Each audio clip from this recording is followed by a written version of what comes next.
Poukoumel FM, dans un instant, le journal.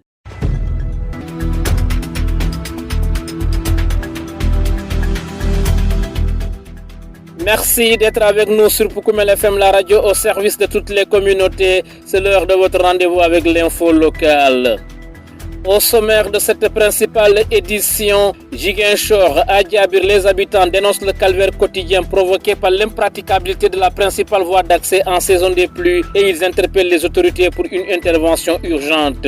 Kolda, face aux maltraitances et à l'isolement des personnes âgées, les acteurs du troisième âge réclament une loi pour mieux protéger leurs droits. Levée de la suspension du camp courant à Velengara, un CDD a réuni les acteurs concernés autour des modalités d'organisation.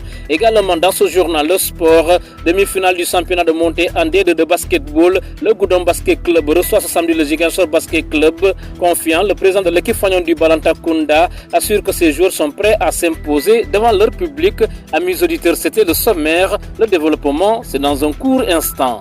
Le journal avec Younous Baro. À la présentation, Sidou Keta m'accompagne du côté de la technique. Bienvenue à tous.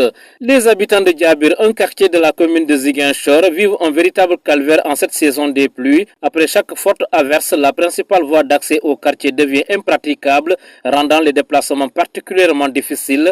Face à cette situation, les populations expriment leur ras-le-bol et lancent un appel aux autorités pour une intervention rapide. C'est dans cette correspondance de Salif Baldé. Les populations de Diabir, situées à l'extrémité de la route pavée du quartier, sont confrontées à d'énormes difficultés pendant cette hivernage. Pour cause, une mare d'eau a envahi le principal axe de passage, rendant les déplacements difficiles pour les populations de la localité. Quand la pluie commence, c'est autre chose. On a envie de sortir, mais on ne peut pas. Ce mare d'eau bloque tout le monde ici. Nos activités même sont en arrêt. On ne peut pas aller en ville en cette période. Et les taxis aussi refusent de venir. Piétons comme chauffeurs, tout le monde se plaigne. Nous sommes vraiment fatigués. La route est impraticable en cette période d'hivernage. Le problème, ce n'est pas uniquement les chauffeurs. Même nous qui marchons, on n'a pas là où passer. C'est compliqué. Nous sommes très enclavés à cause de ce marais. En cette période d'hivernage, dans ce quartier, rien ne marche. Face à cette situation, les habitants demandent le prolongement de la réalisation de la route pavée pour garantir la libre circulation durant toute l'année. Nous demandons aux autorités de nous aider, de faire en sorte que cette route soit praticable et que nous puissions marcher sans pour autant nous soucier de ce qui va se passer dans la route. Je ne peux pas dire pitoyable, mais ce n'est pas agréable à voir parce qu'on rencontre d'énormes difficultés pour se déplacer. En attendant une intervention des autorités, les populations de Diabir continuent de composer avec cette mare d'eau, devenue un véritable casse-tête chaque hivernage. Il s'appelle Salif Baldé. Grand merci à vous pour ce reportage. À Kolda, la protection des personnes âgées devient une préoccupation grandissante. Maltraitance physique, verbale ou psychologique, négligence, isolement, autant de difficultés auxquelles sont confrontés de nombreux seniors. Face à cette situation, les acteurs du troisième âge appellent au renforcement du dispositif juridique de protection. Pour Ousenatou Koudou Diop, présidente du conseil départemental et régional des aînés, l'adoption d'une loi spécifique en faveur des personnes âgées représenterait une avancée majeure pour garantir leurs droits et faciliter le signalement des abus. Elle répond aux questions de Pape Kadiali Badji. Vraiment, nous sommes confrontés à une maltraitance, que ce soit au niveau de la famille respective et que ce soit dans la société même. Parfois, nous rencontrons des choses qui ne nous plaisent pas. Alors, tout ce qui ne fait pas plaisir à une personne âgée, nous le considérons comme une certaine maltraitance. Parmi ça, quand on dit maltraitance, il y a beaucoup d'aspects. Il y a la maltraitance physique, verbale, morale, mais parfois même au niveau de l'alimentation, je peux considérer que pour moi en tout cas, c'est une autre forme de maltraitance parce que quand la personne âgée ne peut pas prendre certains repas, quand on lui présente ce qu'elle ne peut pas consommer et ce repas peut-être va nuire à sa santé, bon, moi je peux dire que c'est une autre forme de maltraitance. Aujourd'hui ici à Kola, si vous avez des cas à nous dire, quels sont les cas les plus récurrents de maltraitance?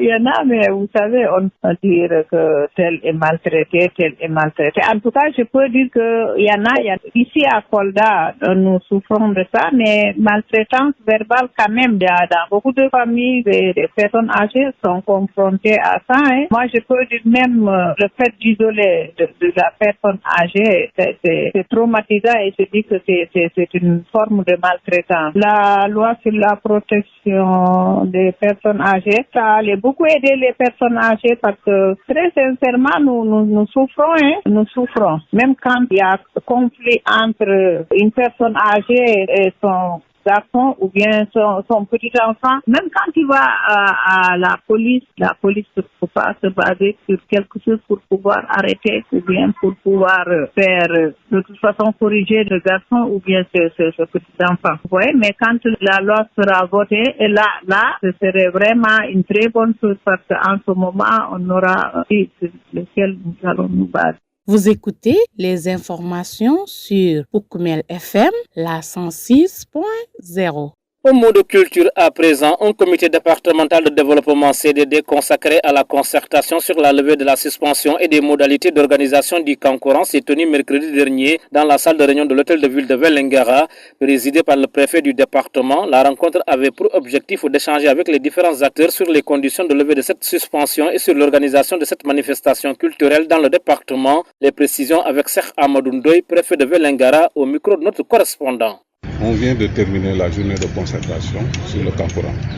Puisqu'on est parti de la situation prévaut, à savoir la suspension du Kankourang depuis l'année dernière, suite à des incidents notés lors d'une sortie ayant entraîné mort d'homme. C'est ce qui nous a amené aujourd'hui à réunir l'ensemble des acteurs du Kankourang pour échanger sur les modalités de sortie et de tenue du Kankourang.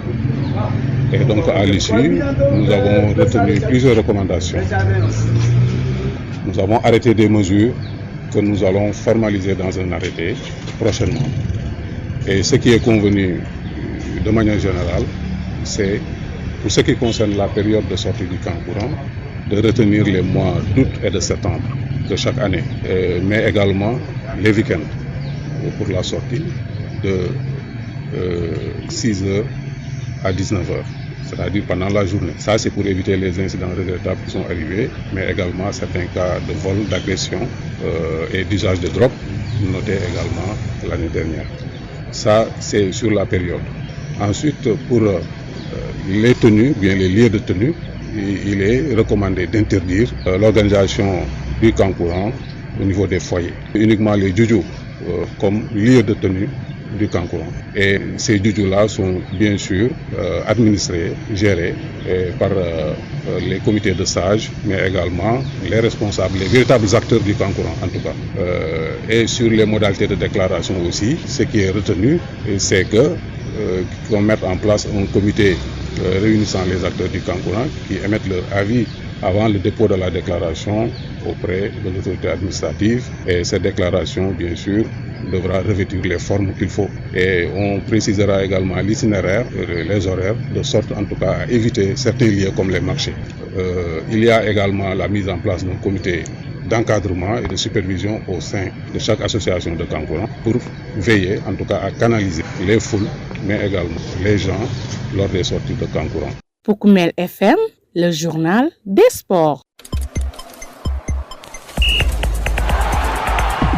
Vous l'avez compris, nous parlons cette fois-ci de sport. Le championnat de montée en deuxième division de basketball de zone sud A entre dans sa phase décisive. En demi-finale, allée chez les hommes, le Goudon Basket Club accueille le Ziguinchor Basket Club. Une affiche très attendue par les amateurs de la balle orange qui promet une belle confrontation entre les deux formations. Le coup d'envoi est prévu ce samedi 18 juillet 2026 à 16h30 sur le terrain de basket de Goudomp. À quelques heures de cette rencontre, le président de Goudon Basket Club se montre confiant. Selon lui, le moral de ses joueurs est au beau fixe et l'équipe est prête à décrocher la victoire. Écoutons Thierry Diata, joint au téléphone par votre serviteur. Nous sommes déjà préparés depuis notre dernier match parce qu'on s'était dit que notre dernier match contre Bignona était un match capital. C'est un match qui allait déterminer le premier de notre poule et le second de la poule. Maintenant, sorti de ce match, on s'était rendu compte que nous sommes donc la deuxième équipe et Bignona était la première. Et on avait déjà pris connaissance de notre adversaire qui se trouve être Ziguinchor Basket Club. Donc après ce match, on a effectué une réunion pour essayer de remotiver les joueurs. Et je peux vous assurer que nous sommes prêts pour affronter l'équipe qu'on va accueillir ici à Goudon. Aujourd'hui donc, vous l'avez dit, le moral est au bon fixe. Un message à l'endroit de la population et des supporters pour pousser l'équipe vers la victoire. Le seul et unique message reste identique et c'est le message du départ. Une équipe a toujours besoin de ses supporters, et surtout dans ces matchs décisifs à élimination directe. Ces matchs ont double jeu.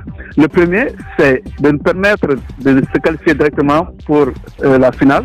Le second, les deux qualifiés pour la finale iront à Dakar pour donc le tournoi. C'est la raison pour laquelle, comme c'est nous qui allons accueillir, nous avons fort besoin de cette 12e homme. Nous avons besoin de la population de Goudon. Comme la population l'avait fait lors de notre dernier match, nous avons plus besoin des supporters pour le match de demain. Parce que c'est un match hyper capital. On gagne ce match, ça nous redonne une certaine confiance pour le match retour. Donc c'est la raison pour laquelle j'appelle tous les Goudompois et Goudompoises à une forte mobilisation pour venir demain soutenir notre équipe afin de lui donner une certaine dose pour que nous puissions arracher cette victoire qui nous sera une victoire capitale. Thierry Diata, président de Goudon Basket Club, son élément met un terme à cette session d'information. Je vous rappelle les grands axes qui l'ont constitué.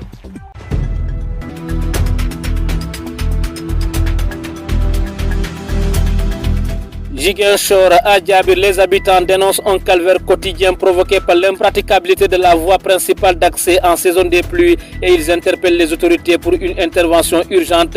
Vous les avez attendus dans la correspondance de Salif Baldé. Kolda, face aux maltraitances et à l'isolement des personnes âgées, les acteurs du troisième âge réclament une loi pour mieux protéger leurs droits. Vous avez également entendu leur porte-parole, Ousenatou Koudo Diop. Levée de la suspension du camp courant à Velengara, un CDD a réuni les acteurs concernés autour des modalités d'organisation.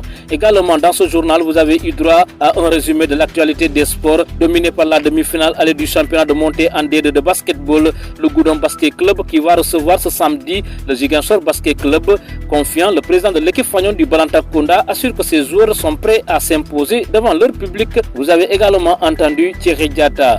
Merci à Sidou Keita qui s'est bien occupé des opérations techniques. Journal présenté avec un immense plaisir par amis auditeurs. Merci de garder l'écoute. Dans un instant, la version mandingue.